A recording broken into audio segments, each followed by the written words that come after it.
Allez, c'est Antonio. Il dit est-ce qu'il ne faudrait pas investir sur une vraie star si l'OM se qualifie en Ligue des Champions la saison prochaine, quitte à faire des sacrifices pour avoir un peu plus de poids et pour faire mieux du coup la saison prochaine en Ligue des Champions. Mais une star, je dirais Alexis Sanchez, c'est un nom, même si c'est un mec qui est sur la fin. Je pense qu'il veut dire supplémentaire, enfin peut-être aller taper dans un cap au-dessus, quoi, pas une star qui a la tonte passée. Il faut se méfier de ça, moi je trouve. Ça revient à ce que je viens de dire, c'est-à-dire que si tu tapes dans une star et qui vient et qui se la joue star et qui ne rentre pas dans l'état d'esprit, qui se dit ouais mais moi j'ai un nom déjà, j'ai prouvé dans d'autres clubs que j'étais capable de gagner des titres et qu'il se met supérieur aux autres et pas dans l'esprit que ce qu'on recherche Tudor, parce que Tudor cherche l'état d'esprit et le jeu derrière, ça pourrait mettre peut-être un désaccord collectif. Tu vois, en fait là tu lancerais une bombe au milieu d'un terrain où il y a tout le monde autour et tu pourrais faire exploser tout le monde.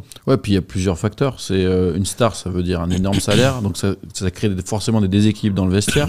Moi, je pense que déjà, pour moi, Alexis Sanchez, aujourd'hui, c'est l'équilibre. C'est ça, l'équilibre. Il faut le trouver aussi dans le vestiaire, y compris au niveau des salaires. Et Alexis Sanchez, quoi qu'on en dise, c'est une star, même si c'est un joueur qui a 34 ans et qui est plus proche de la fin que du début. Mais c'est un joueur qui a une mentalité. C'est-à-dire, il n'a pas un comportement de starlet par contre. Lui, c'est lui qui va arriver en premier. Il va montrer l'exemple à tous les jeunes. Tu veux faire une carrière longue, tu veux être au top longtemps, bosse. Et lui, il donne cet exemple-là. Donc moi, prendre des Alexis Sanchez, ok.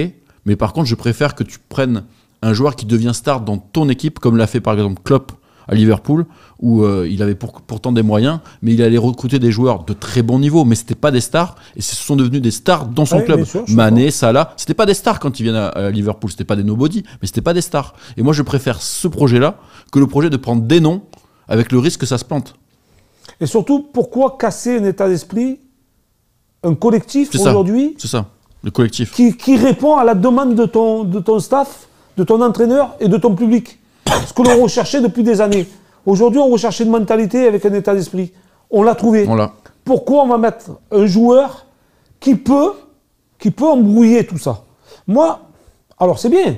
Demain, tu prends un grand joueur, un mec qui a un état d'esprit remarquable, qui est dans l'esprit de l'Olympique de Marseille, qui vient à l'OM parce qu'il a envie de venir. Oui, ça, tu comprends? Pas pour prendre de l'argent ou se dire oh, je suis la star de l'Olympique de Marseille. Ça va être un tremplin pour moi. Voilà. Non. Tu prends un joueur maintenant qui donne envie d'aller au stade, de le voir jouer et de se mettre au même niveau que ses partenaires, enfin niveau mentalité, là je suis d'accord.